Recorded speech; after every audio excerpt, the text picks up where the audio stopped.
Anong ginagawa niyo dito? Sine-check lang namin yung property namin. Bakit? Huwag kang nangingialam dito, Marisol, ha? Kailan niyo pa naging property ito? Kay Janet ito at saka sa asawa niya. Alam ng lahat yan. Kaya wala kang karapatang angkinin nito. Bakit? May pruweba kayo? Ha? May last will kayo? May titulo kayo? Asan? Siyang sa amin po to. Sinasaka na po to ni tatay bago pa po siya namatay. Oy, ano sinasabi mo? Patay na tatay mo. Patay na rin si tatay Rene. Kaya huwag kang nangingialam dito. Wala na kayong karapatan dito. Lumayas na kayo! Layas! Ang hayop talaga kayo! Sakim! Sakim? Sakim? Ha? Ako? Sakim? Ano po? Sakim? Ipakukulong kita! Kala mo? Mga pakailamero! Lumayas kayo dito! Wala na kayong right dito! Lumayas kayo! Parang away naman po. Dito na lang po ako. Hindi ko po alam kung saan ako pupunta. Tumigil ka! Wala akong pakialam! Ba't hindi ka kaya tumira dun sa nanay mo, ha? Sa kulungan? Mawa kayo sa bata! Para kayo walang mga puso! Awa, maawa. Hindi na may dama yung bata. Minutitit pa yun, kawawa naman ah. Eh, nagmamati ka sa akin eh! Hindi na makatao yung ginagawa nyo! Hoy! Huwag mong sigawin yung asawa ko, ha? Hoy, baka nakakalimutan mo, ha? Damay ka dito. Pag nalaglag kami, laglag ka rin. Naisip ako, pwede kang magstay dito. Papayagan kita. Pero sa isang kondisyon. Ano po yun po? Ano po?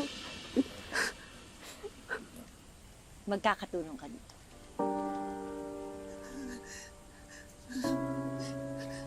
Yan, yung mga baboy na yan, alagaan mo mabuti.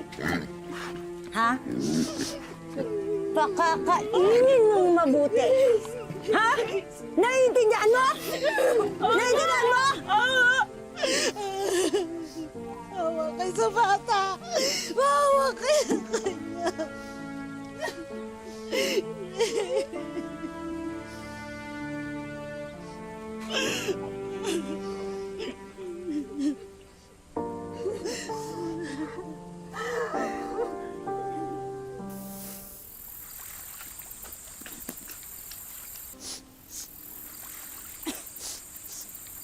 Hoy! Bakit ang bagal-bagal mo, ha? Ang kupat-kupat mo! Siguro tinatamad ka na naman, ano? Masama lang po kasi yung pakiramdam ko. Pasensya na po talaga. Bakit may sakit ka? May sakit ka, ha? Kasalanan mo yan!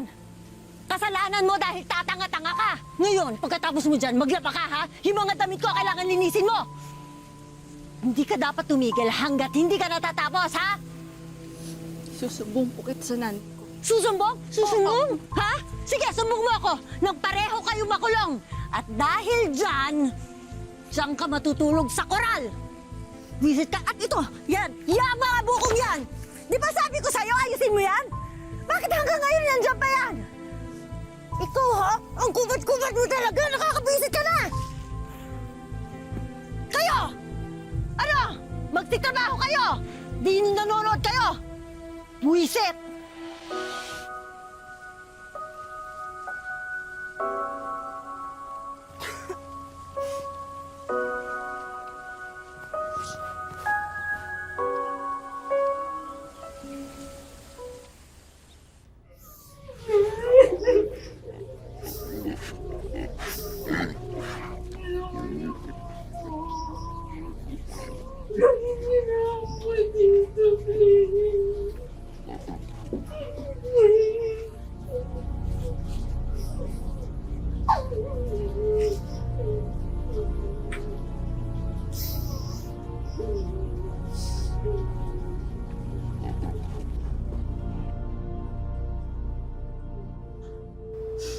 Kamusta ka na kaya, anak? Para nasa mabuti kang kalagayan. Magpatulog ka nga! May awa rin ng Diyos. Makakalabas din ako dito. Magsasama rin tayo. Kikita tayo at magbabayad sila.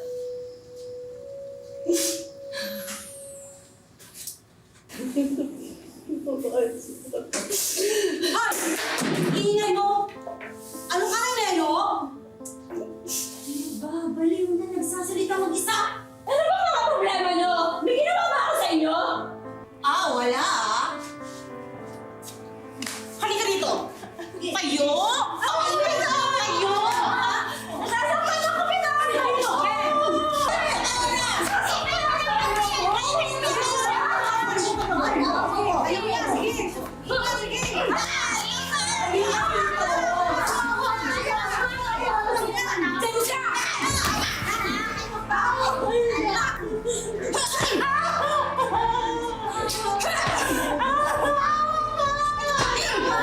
Awang-awa po ako sa sarili ko.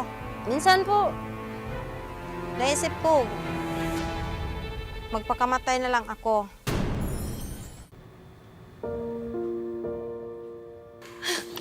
Ay, ito po pala. May pasalubong po ako para sa inyo. Oh, salamat sa nagabala ka pa dito.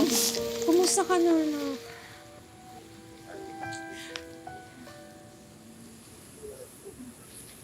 Sobrang sirang-sira na po yung katawan at po yung kaluluwa ko sa pagpapahirap po sa akin. Pero hindi po ako pwede umalis din ngayon.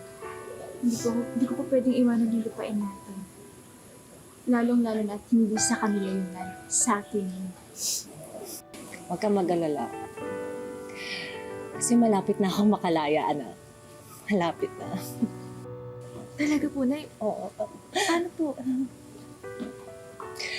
May mga nakilala ako ditong kaibigan sa loob at sila yung nag-refer sa akin sa public attorney's office dito at matutulungan nila. Matutulungan nila ako. Malapit na, malapit na. Eh, ano pong sabi ng mga abogado? Sabi nila na mahina ang ebidensya. Kaya may laban ng kaso. At saka ngayon, naasikaso na ni Attorney Villa ang paglayaw. Kaya anak, konting tiis na lang anak, magkakasama na talaga tayo. Kung mag-alala na, gagawin ko po yung lahat para sa atin. Hindi po ako panghihinaan ng loob. Dahil sa inggit at kasakiman sa pera, gumawa ng paraan si Tina para pagbintangan si Janet Sa isang krimeng, hindi naman niya ginawa. Lumabas pa kaya ang katotohanan? Makamit pa kaya ni Janet ang hustisya? Abangan ang pagtatapos ng kwento ni Janet sa susunod na Sabado. Halika dito! Bitawan mo yung anak ko! Bitawan mo yung anak ko! Walang iya ka, Tina! Pitong taon! Pitong taon, Tina! Pitong taon! Walang iya ka! Walang iya ka, Tina! Janet! Kinuha niyo na lahat sa akin at itong anak ko inaalipin niyo? Kaya babawiin ko na ang lahat ngayon. Janet,